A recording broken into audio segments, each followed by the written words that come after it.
Hello and welcome to another video from Wootton Tor. Today I'm going to be looking at the Hornby HM7000 Bluetooth and DCC sound decoder. I've obviously already seen quite a bit on YouTube, on the internet, on the Hornby website itself about this, and as I like to have sound decoders in my locos if at all possible, I thought it'd be worth giving it a try. So this is going to be repeating, of course, what others have done, so it's just going to be my experience of using one of these sound decoders. At the moment I tend to have ESU sound decoders in a lot of my locos, but at £125 or so for a single fully functional sound decoder, they're not cheap. Of course, I'm not saying this is cheap either, but it is cheaper, and it'll be interesting to see if the flexibility it promises of being able to download sound and that side of things does actually live up to the promise for somebody who's pretty inexperienced actually in using these sort of things. And also picked up today one of these, or not today, it came today, but I picked up this during the week, a Class 91 Battle of Britain Memorial Flight Loco. I'm very impressed with it. I like the decoration on it, the finish, and obviously I'd like to put a decoder in it and see how it works. And so we will do that afterwards. Of course, one of the things is going to be to see how do I fit the speaker in? How easy is the space in the loco for the speaker and that side of things? Also, am I going to be able to use a power bank? I've bought one of these as well to go with the decoder. Again, the promise is they're fairly easy to use. They just clip in and things, but it'll be interesting to see whether and how easy it is to include in the loco. So we'll start by opening the packaging, and then once we've done that, we can see what's in the package, and from there we can then look at installing it into the Class 91. So we'll get onto that very shortly. Let's see what is actually inside this HM7000 21TX S decoder. Obviously it's a 21 pin decoder. It's the Bluetooth and DCC sound decoder, and it'll be interesting to see actually what we get in the box. I think it's probably already known, so of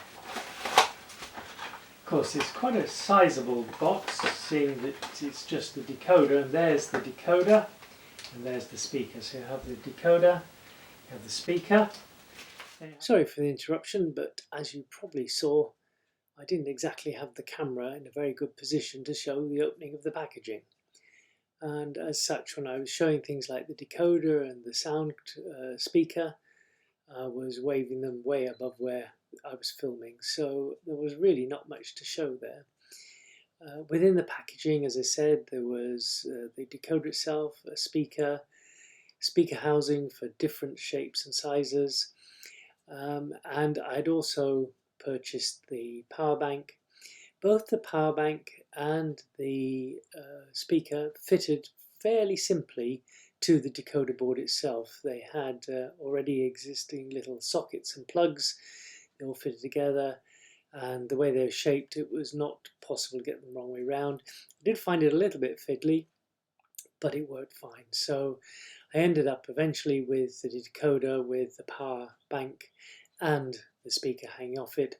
So the next thing to do was to move on and install them into the Class 91, which is the next bit of the video. So the next thing to do will be to see how easy this is going to be to fit into the Class 91, and at the same time then it's going to be a case of, well, which of these housings do I use? So I'm going to give that a try. I'll probably do it off camera while I fiddle by taking off the body of the loco, and we'll come back in a little bit when I'm going to put this actually into my loco. So let's see how that goes. I've taken the body off the Class 91. Having to be a little bit careful because there are wires running up into the body itself, and I'm trying to disconnect as little as possible, so I'm just balancing this. I've taken the blanking plate out from the decoder blanking plate off the circuit board, so I can put that away. Put the new decoder in. It fits in, of course, nice and snug and nice and easily. Plenty of space for the decoder bit.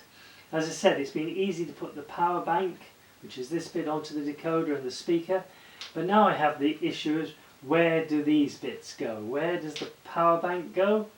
How do I fit it into the body? Where does the speaker go? Now, in this case, there are recesses just here and here, which I think will hold things. So I think the power bank will fit in there.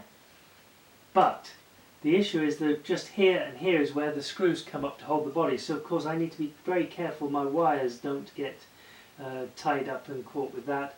And the same then with the speaker. Again, I think it will fit in here in the recess, but again I need to be making sure I put it in such a way that the wires are out the way of any screws coming through.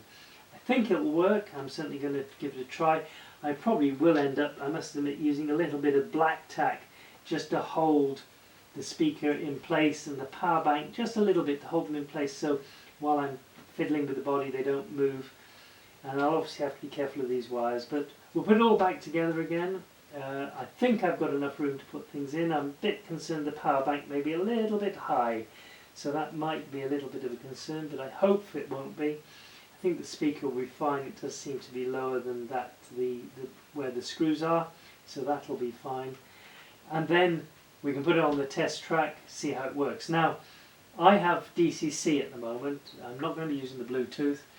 Looking at the instructions, it just says if you're using DCC, just do what you normally do, basically. Put it on, decode it, program it, and run it. So we'll try that. Obviously what is going to be interesting is the next step. Once I've got this actually working on the test track, I know that the sound file on here is for a steam train, not for a Class 91. It'll be interesting to see how easy it is to update and things. So I suppose once I've got it working on my test track using my existing DCC controller, which as I said is the Raspberry Pi, using JMRI and the Pi Sprog board. Once I've got that working, then I can move on to looking at how do I get Bluetooth working. I'm pretty sure, well, I know looking at the instructions, you change CB2 to value 2 to allow Bluetooth to work. So that'll be a next step, but that'll be once we've got this all put back together again. Here is the Class 91 up on the rolling road, all back together again, everything hopefully working. The first thing I've got to do, I've using my, as I said, my Raspberry Pi with the Pi Sprog Plus 3 board. So you have actually, it's very good because you have main track, programming track. As you can see, I've got it connected at the moment to the main track, so that's onto the bit of track here. I can, if I want, eventually just change over to the programming track, and then using the JMRI software can change the CVs, etc.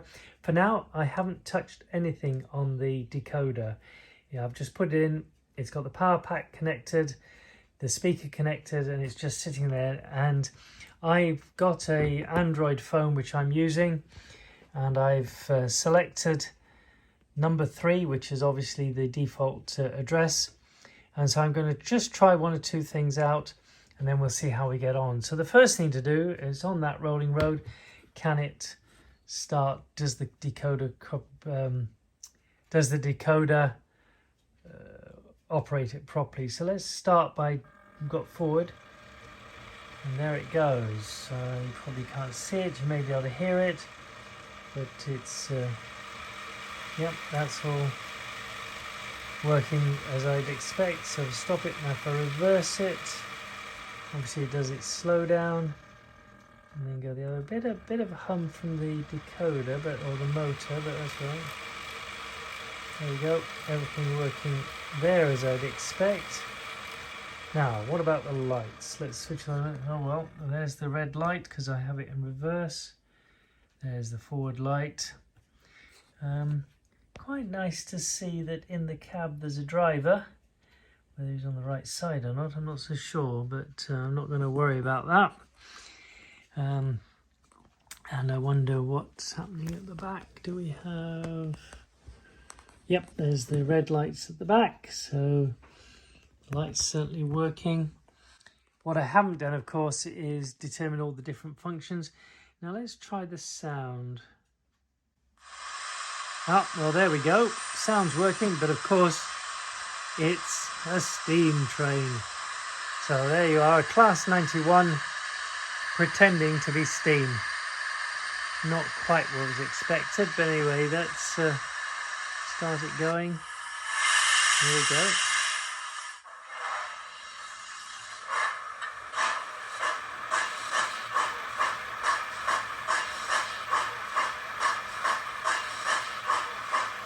Right. Stop that.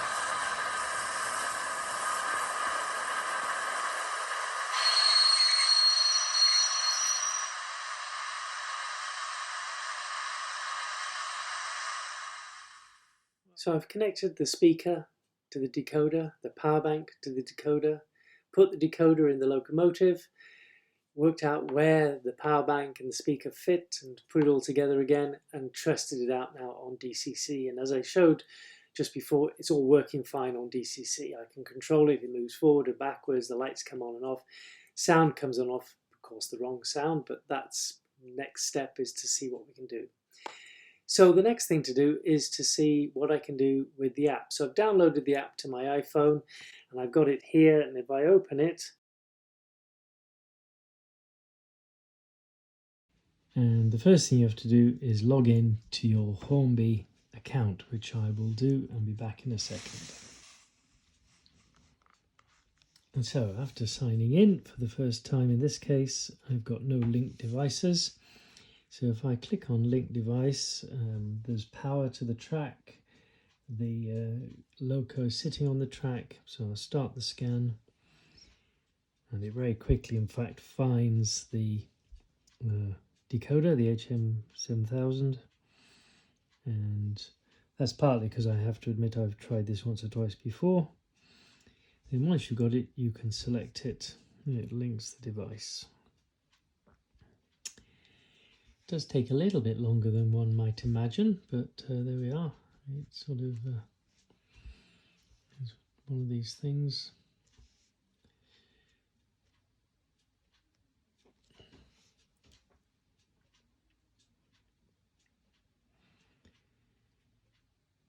And there we are.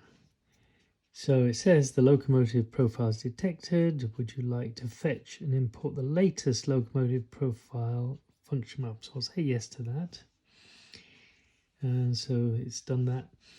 And I think that's basically it then. The loco address is 3. Its name is new loco. So why don't we just change that? We'll call it Class 91 for a moment.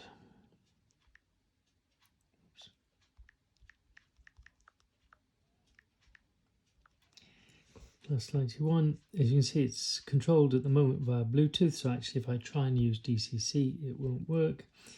It's active. We've got the acceleration rate, deceleration rate, de-acceleration rate, the volume, etc. Now, I've actually, right, so we've got that. So we can go back to link devices.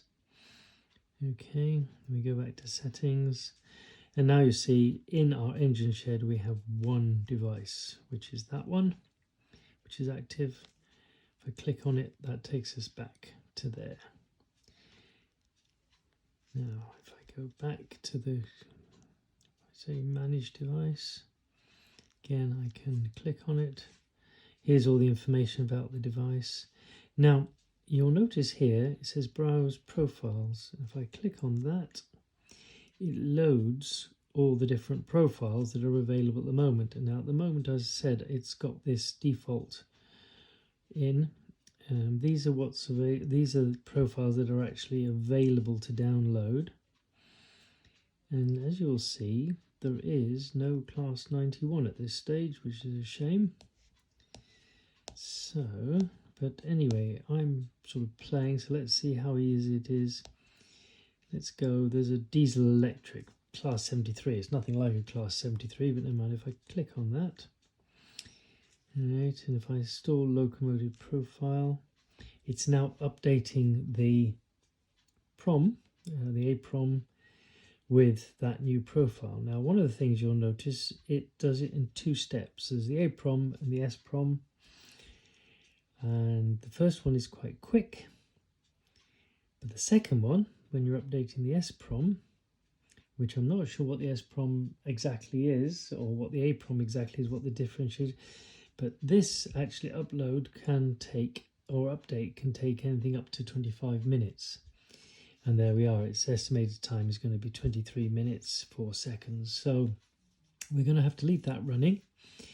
But basically what it's doing is replacing the Steam profile that was in the decoder originally with this new profile. Again, it's not the right one because unfortunately the class 91 profile doesn't seem to be available. And that'll be one of the things I'll be interested to see going forward. How quickly do new profiles come out? I'll do a bit of searching on the internet to see if there is a class 91 profile. I hope there is at some stage. Of course, it may take a while for them to be developed, so we'll see. But I'm just going to leave this running. I'm going to stop the video for now, and we will come back once the update has finished. And here we are, 25 minutes later. The update has been done. And the first thing you have to do is take power off the decoder so it can reset. So I've done that, and we just click it. And if I dismiss that, I think this now has the new 73 class sound file on that decoder. Having looked through the web, I can see the class 91 sound file for the HM7000 is scheduled to come Q4 2023, so a little bit of ways from now, which is a bit of a shame, but I presume it does take time to produce the sound files and things, so I'll have to be patient.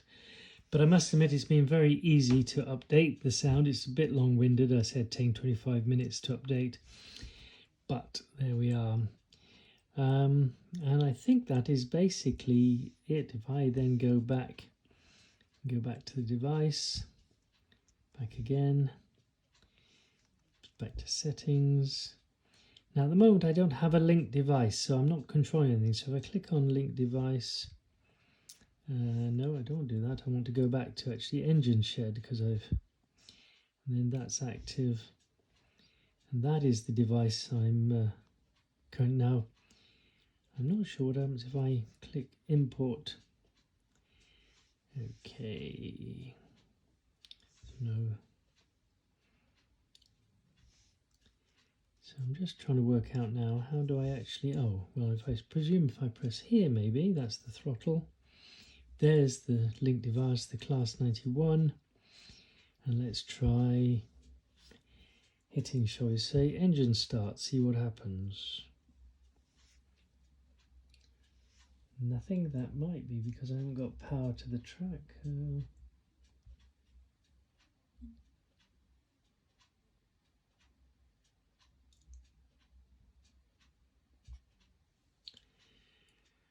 Right.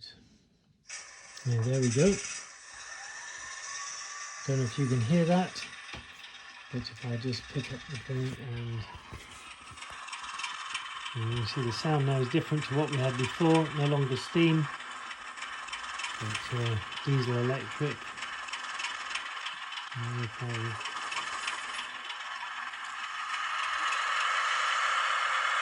And there we go.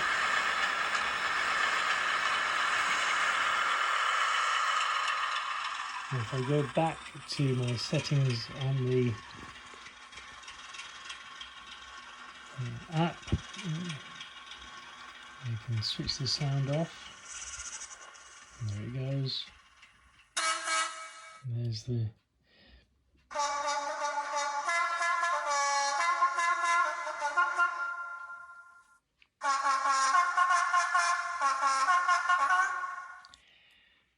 So there's a whole page of functions. Page 2, compressor. Yep, there's the compressor.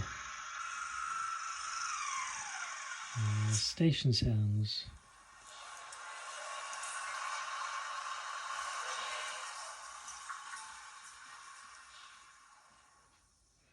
Guard's whistle.